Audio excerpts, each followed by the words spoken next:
அதனால் ஓரினம் தானே. நதி என்றால் நுரையுண்டு, வாழ்வென்றால் குறையுண்டு.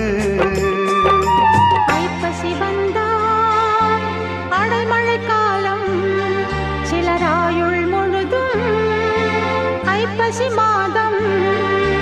கடவுளும் நீயும் ஒரு தாய் பிள்ளை, இருவரும் தனிமரம் தானே. அவனுக்கும் உனக்கும் அன்னை இல்லை, அதனால் ஓரினம் தானே.